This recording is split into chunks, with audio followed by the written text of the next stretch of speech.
Bom, essa é a terceira versão deste vídeo. A gente toma muito cuidado para que tudo que está sendo apresentado aqui esteja totalmente correto. Se a gente detectar algum erro ou se a gente receber um aviso de que alguma parte do vídeo está errada, com certeza a gente vai refazer o vídeo, né?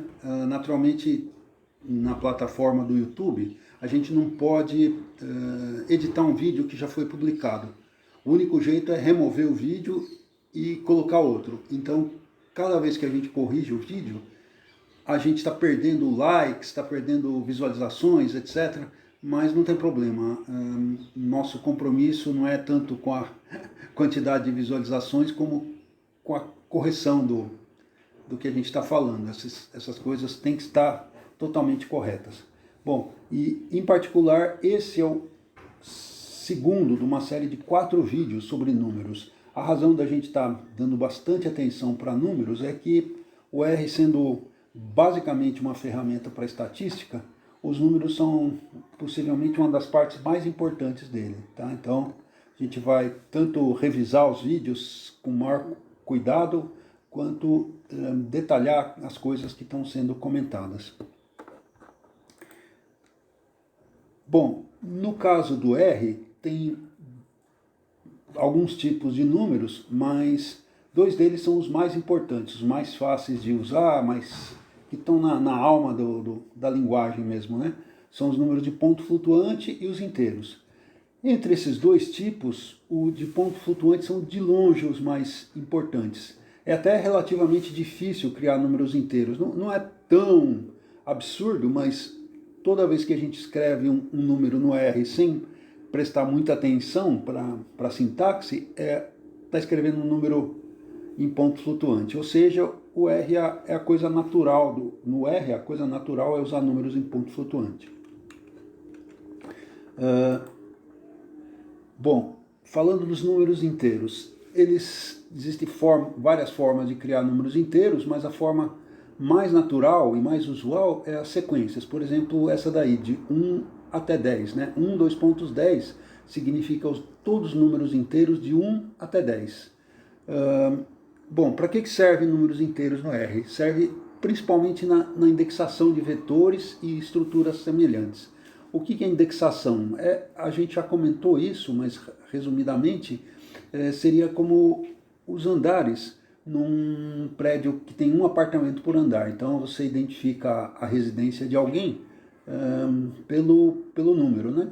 E a mesma coisa no caso do vetor, você identifica o elemento por um número. Tá? E tem outras estruturas além do vetor que admitem essa indexação, quer dizer, localização por números.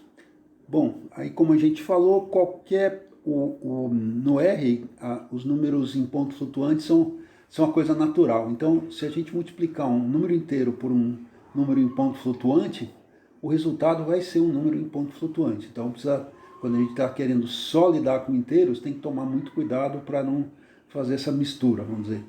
E esse número enorme aí, com esse monte de dígitos, é o maior número inteiro. Aí, colocando os pontinhos nos lugares certos, isso significa 2.147.483.647. Isso é pouco mais do que 2 bilhões. E 2 bilhões, né, a gente vai ver melhor mais adiante, pode ser escrito nessa forma com potências de 10. Então o que está escrito aí é 2 vezes aí uma sequência de 10 números, de 9 números 10 multiplicados entre si, ou seja, o primeiro multiplicado pelo segundo, o segundo pelo terceiro e assim por diante. Bom, esse número também pode ser escrito como 2 elevado a 31 menos 1. Por que 2? Bom, no computador tudo é binário, quer dizer, os dígitos lá dentro não são de 0, 1, 2, 3, são só 0 ou 1, tá? Então, uma forma natural de lidar nos computadores é com potências de 2. E aí, no caso, isso aí é 2 gigabytes menos 1, tá? E 2 elevado a 31, como a gente falou, é uma sequência de números de 31 números 2 multiplicados entre si, né? O primeiro vezes o segundo, vezes o terceiro, etc. E o que isso daí significa? Se no R os inteiros são usados para indexação, nenhuma estrutura indexada do R pode ter mais de 2 gigabytes de elementos, tá? Então isso já é uma ideia de tamanho. Os números em ponto flutuante no R são chamados de double, né? Esse nome double, ele lembra, né, tem um sentido histórico, ele lembra que os números de dupla precisão têm o dobro do tamanho em bits dos números em ponto flutuante. Tá? Nos computadores mais antigos eles eram chamados de float. Então a precisão simples é o float e a precisão dupla é o double. Mas isso é só uma curiosidade histórica, porque números de ponto flutuante com precisão simples nem estão disponíveis no R, pelo menos de um jeito trivial, simples, né? Bom, agora vamos começar a pôr a colher numa parte mais funda do prato de mingau. Quer dizer, vamos começar a mexer com coisas um pouquinho mais avançadas, né? Porque a gente já pensou um pouquinho, essa parte do mingau, vamos dizer assim, já esfriou. Então vamos começar com um número que é bem nosso conhecido de outros vídeos, que é 1/3, ou 1/3, etc. Bom, aí na forma decimal dele, ele é 0,333, a tal da dízima periódica. Esse número 3 é repetido infinitas vezes, tá? Depois da vírgula. Aí é importante lembrar que em português, e na verdade internacionalmente, a vírgula é que separa a parte inteira do número da parte fracionária, né? Ou também chamada de decimal. Mas os computadores foram criados nos Estados Unidos e lá eles usam ponto. Então por isso tem esse termo ponto decimal. Aqui pra a gente vai usar liberalmente, sem a menor preocupação, tanto vírgula como ponto decimal para significar a mesma coisa. Quer dizer, o caractere que separa a parte inteira, maior do que 1, da parte decimal, né, menor do que 1. Mas de qualquer modo, esse número, que parece até simples, que é 1/3, não pode ser representado em nenhum computador. A princípio, nenhum computador presente e nenhum computador futuro. Porque não importa quanto de memória um computador atual tenha, sei lá quantos gigabytes, esse número de quantidade de memória é finita, então já não cabe um número infinito. E a mesma coisa também para o espaço de armazenamento, né, disco rígido, SSD, etc., né, que por maiores que seja, sei lá quantos terabytes, petabytes, sei lá o que, também são finitos, né, então também não cabe 1/3 dentro deles. Bom, e aí como que a gente faz? Aí a forma para poder lidar com esses números quebradinhos com parte fracionária no R, e na verdade praticamente todos os ambientes de computação, é trabalhar com números arredondados. Tá? Então, por exemplo, em vez de 0,333 infinitas repetições do número 3, o que um computador atual permite que vai estar certo, né? Vai estar, apesar de arredondado, vai estar correto até 15 casas decimais depois do ponto decimal. Ou seja, o erro que vai ter, claro que vai ter, porque está arredondando, né? Vai ser menor do que esse número monstruoso aí, que é o número 1, precedido de 14 zeros, que é um número minúsculo. Então é razoável, a gente perde, claro, não dá para representar a coisa teórica bonitinha da matemática, mas na prática tá bom. É um número, a diferença do real no computador para o teórico é minúscula. Bom, agora vamos pensar, caso a gente quisesse representar 10/3, né? Ou seja, 10 vezes 1/3. Aí é claro, né, esse número escreve 3,333 na matemática, né, com infinitas repetições do 3, né, do número 3 depois da vírgula, ou do ponto decimal. Bom, e aí a gente teria 15 casas de precisão garantidas depois da vírgula? Não, infelizmente, depois da vírgula a gente só vai ter 14. Eita! E agora então vamos pensar no outro número, que é 100 dividido por 3, os 100 terços, ou ainda 100 vezes 1/3, né? Bom, aí esse número é 33,333, e de novo, infinitas repetições do número 3 depois da vírgula, né?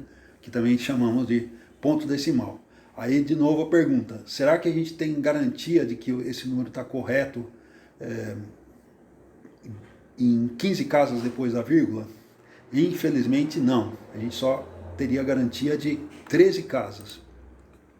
Bom, e aí o resumo dessa conversa é que a precisão dos números de ponto flutuante não é avaliada, né, não é medida pelo número de casas depois da vírgula, mas aí pelo número antes e depois da vírgula. Tá? Então, por exemplo, 3.33333, como a gente viu, a gente consegue precisão 14 casas depois da vírgula e uma antes, 14 mais 1, 15.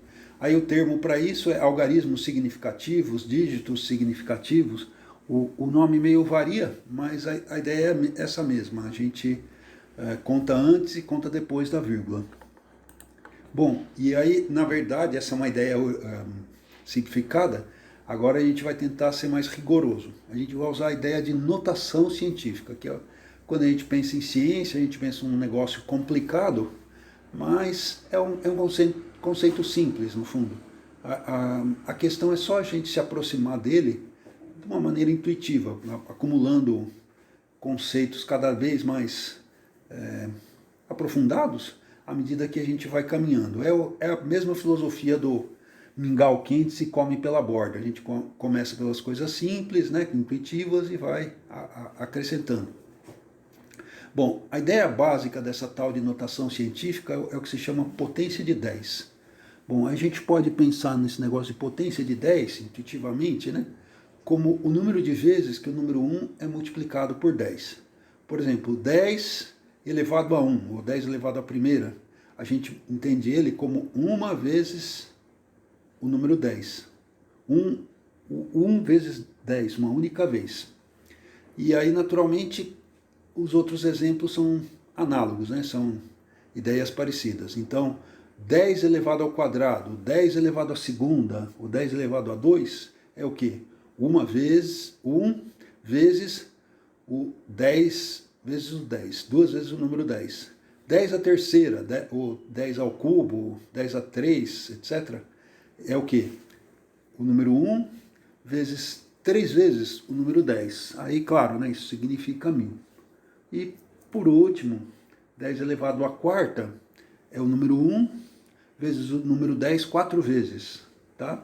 E aí é 10.000. Bom, e aí tem até uma coisa que a gente deve lembrar, que 10 elevado a 0 é o próprio 1, porque nesse caso o 1 foi multiplicado 0 vezes pelo número 10. Então, agora vamos falar de... A gente já falou de números maiores do que 1, vamos falar com números menores do que 1. Então, 10 elevado a menos 1. Aí, claro, significa 0,1, e aí a gente deve entender ele como o número 1 dividido por 10 uma única vez. E aí, analogamente, né? 10 elevado a menos 2 é o número 1 dividido pelo número 10 duas vezes, né? Ou seja, é 1 dividido por 100, que é 0,01. E aí 10 elevado a menos 3 é o número 1 dividido por 10 três vezes, né? Que vai ser 1 dividido por 1000, 1 sobre 1000, ou seja, 0,01. E aí, por último, 10 elevado a menos 4 é o número 1 dividido 4 vezes pelo número 10, ou seja, 1 sobre 10.000. Aí até já aparece um negócio interessante, que aqui tem um zero demais. Então a gente diz assim, 0, e aí o número 1 precedido por 3 números zeros. Tá? Então é uma coisa enorme aí. Bom, então agora até aqui a gente só falou de números positivos, a gente vai continuar falando de números positivos, E o que ficar de dúvida sobre números negativos é simplinho, é só multiplicar por menos 1. Ou assim, em termos muito intuitivos, né? Só colocar um sinal de menos na frente do número. Bom, então vamos lá. Os números em ponto flutuante maiores do que 1 vão até o expoente 308, ou seja, 10 elevado a 308. E os números em ponto flutuante menores do que 1 vão até o expoente menos 308, ou seja, 10 elevado a menos 308. Para a gente ter uma ideia do tamanho relativo desses números, seguem duas coisas extremas aí. Primeiro, um número muito grande, que é o número de átomos no universo. O pessoal de física, astronomia, etc., imagina que existam 10 elevado a 80 átomos no universo. É um número monstruoso, absurdo, difícil até de entender. Mas, ainda assim, ele é muito menor do que 10 elevado a 308. E, por sua vez, como exemplo de número muito pequeno, é a massa de um elétron. O elétron é minúsculo, né? É até interessante como é que eles mediram isso. Mas a massa dele é quer dizer, o peso, no fundo, né? Como a gente fala intuitivamente, né? É 9,1 vezes 10 elevado a menos 31. Tudo bem, é muito pequeno, um elétron é realmente muito pequeno, mas ainda assim é muito maior do que 10 elevado a menos 308. Ou, em outras palavras, né, esse negócio aí dos números de ponto flutuante no R, disponíveis no R, são muito extremos, né, tanto muito grande numa direção quanto muito pequeno no outro. Ou seja, dá para a gente fazer contas com alguma precisão. Vamos perder alguma precisão, claro, como a gente já viu, né? Mas vai ser relativamente pouca, né? Dá para confiar nas contas. Bom, então agora vamos fechar essa história escrevendo esses números que a gente viu na tal da notação científica. O primeiro ponto importante aqui, que parece que são dois sinais de tio, né? Isso aí significa aproximado. A gente está sabendo que não dá para representar o número 3 perfeitamente, o número 1/3 perfeitamente no computador. Então agora a gente vai ver as aproximações deles, né? Quer dizer, são números que não são iguais, mas são razoavelmente próximos, né? Então aqui, por exemplo, como a gente representa na notação científica, o 1/3 dentro do computador, com arredondamento, claro, né? Então vai ser como? Aqui vem a história dos dígitos significativos. Vai ser 3 pontos, né? E aí 14 repetições do número 3. Aí soma uma antes do ponto, né? Antes da vírgula, e 14 dá 15. 15 dígitos significativos. E aí vezes 10 elevado a menos 1. Então esse é o 1/3. É a representação aproximada do 1/3 no computador. E agora, 10 dividido por 3, né? 10 terços. Vai ser a mesma ideia, 15 dígitos significativos. Agora, em vez de ser 10 elevado a menos 1, é 10 elevado a 0. Como a gente viu, 10 elevado a 0 é 1 mesmo, né? Então, 10 dividido por 3 é 33,333, um monte de 3 aí, né? 14,3. E aí não precisa diminuir, porque já é 3 mesmo. O outro lá, o exemplo antigo, 1/3, precisou diminuir porque ele é menor do que 1. Então, precisou multiplicar por 0,1, que é 10 elevado a menos 1. E aí, por último, o 100 dividido por 3, que a princípio é 33,3333, como que a gente representa? Representa pelo mesmo número, 3,333, só que agora multiplicado por 10 a primeira, que, como a gente viu, é só 10. Tá? Bom, e aí, se a gente reparar nisso aqui, manteve esse mesmo conjunto de números, tá? 3,333, e só variou o expoente, tá legal? Então,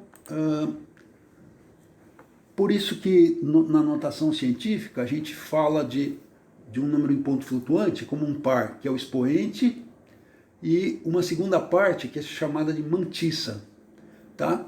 E aí no caso do 1/3, o expoente é menos 1, né, que é porque é 10 elevado a menos 1, e a mantissa são as 15 repetições do número 3, quer dizer, uma antes da vírgula, do ponto decimal, e 14 depois.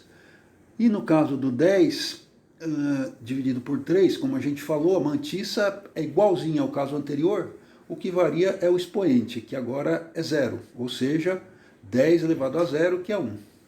Tá? Então, essa que é a ideia. Bom, e aí resumindo, né? No R, a princípio, a gente tem expoentes que vão de menos 308 a mais 308, que são coisas muito extremas, né?